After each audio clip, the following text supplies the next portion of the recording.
sound. Nako.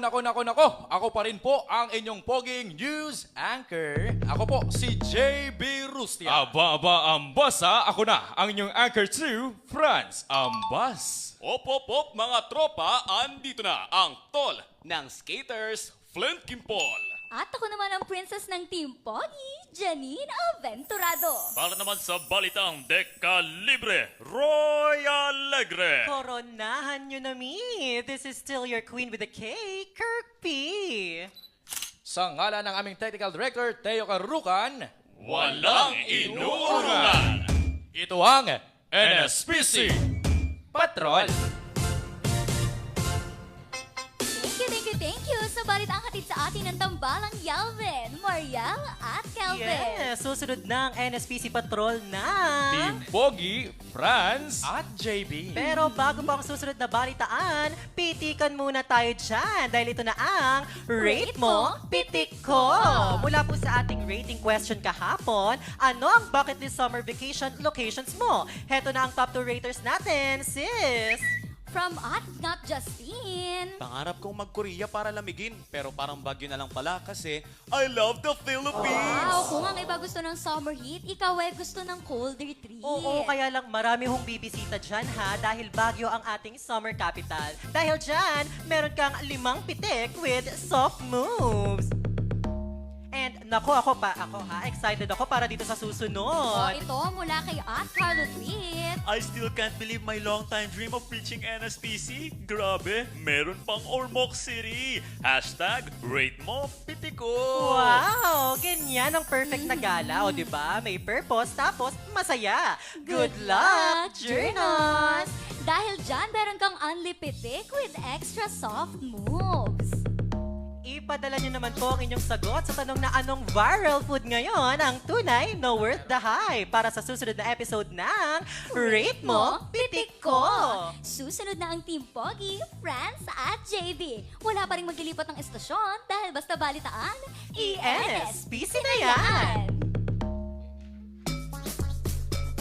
Paghihigpit sa Strait of Hormuz, nagpataas sa foreign oil prices. At lalaki sa Ormoc City, arestado dahil sa financial accounts scamming. Sa kaliwat ka ng pagtaas ng presyo ng produktong petrolyo, nanganganib ang global stock markets dulot ng tensyon sa hindi gitna na ng ang mga silangan. Hidwaan Flint sa Kimpol, gitnang bumabangon silangan. para sa bayan. Janine Patrol Aventurado, Special Updates. bumabangon para.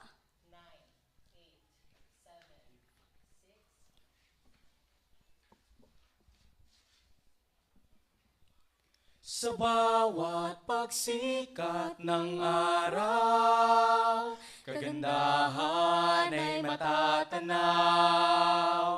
Sa balitang umaapaw, katotohanan ay nangingibabaw. Luzon, Visayas, Mindanao, bagong balita ang sigaw. Maayong adlaw, Pilipinas! At sa lahat ng sulok na abot ng ating pagsasahimpapawid, ako si Franz Ambas. Mga kapatid sa Luzon, tara na! Sa mga taga Visayas, adto na ta! At sa mga taga Mindanao, larga na! Ako, si JB Rustia. Ito ang DZJB 9126 NSPC Patrol! Paghihigpit sa Strait of Hormuz, nagpataas sa foreign oil prices. At lalaki sa Ormoc City, arestado dahil sa financial accounts scamming. Hidwaan sa gitnang silangan, NSPC Patrol Special Updates. Sa kaliwat ka ng pagtaas sa presyo ng produktong petrolyo, nanganganib ang global stock markets dulot ng tensyon sa gitnang silangan. Nako. Para sa mga detalye, hatid ni Flint Kimpol. JB umaaray ang mundo sa patuloy na pagbagsak ng global stock markets at pagtaas ng presyo ng kada barel ng langis. Partikular na sa Amerika kung saan umabot na sa $111. Bukod sa langis, maapektuhan din ang inflation, housing affordability at economic stability. Sa kabila ng tensyon, sinabi ni US President Donald Trump na maaayos ang diskusyon sa pagitan ng Iran at Amerika. Flint Kimpol, bumabangon para sa bayan. Hidwaan sa gitnang silangan, NSPC Patrol Special Updates. JB mula Amerika, lipad naman tayo sa Ormoc City kung saan timbog ang isang lalaki sa pagbebenta ng illegal na financial accounts. Aba. Ang balitang yan hatid ni Janine Aventurado. Himas Rehas, Yan ang sinapit ng 29 anyos sa si alias Samboy matapos mahuli sa entrapment operation ng Ormoc City Cyber Response Team. Naharap ang suspect sa kasong paglabag sa Republic Act 12010 o ang Anti-Financial Account Scamming Act. Nagbabala naman ang otoridad sa publiko na mag-ingat sa ganitong klase ng panduloko. Janine Aventurado, bumabangon para sa masa. Pogi, Oy! ang oras 3:59 ng hapon, magbabalik ang NSPC Patrol. Isang araw, pumunta ako sa tindahan ni Aling Nena para bumili ng lobo. Naku, Junjun, nakailang lobo ka na sa palabunutan ko. Sa panahon ngayon na lahat ng presyo ay lumolobo, dapat nagtitipid ka, iho. Paglingon ko aking nakita, mga kapitbahay sa tindahan nakatambay. Nako, Junjun, maging wais ka sa paggastos. Kami nga makatod ako ngayong may National Energy Emergency, todo tipid sa krudo para may pantustos. Sabi sa amin sa school, pangunahing pangangailangan ang gawing priority. Unahin ang pagkain, kuryente, at tubig at budget wisely. Kaya Kuya Junjun, Tiyaking lahat ay sulit para swak sa wallet. Tindahan ni Aling Nena. Oh, bili na ang mga paalala para bawat hugot ay iwas bulsay sa bulsa. At muli pong nagbabalik ang NSPC Patrol.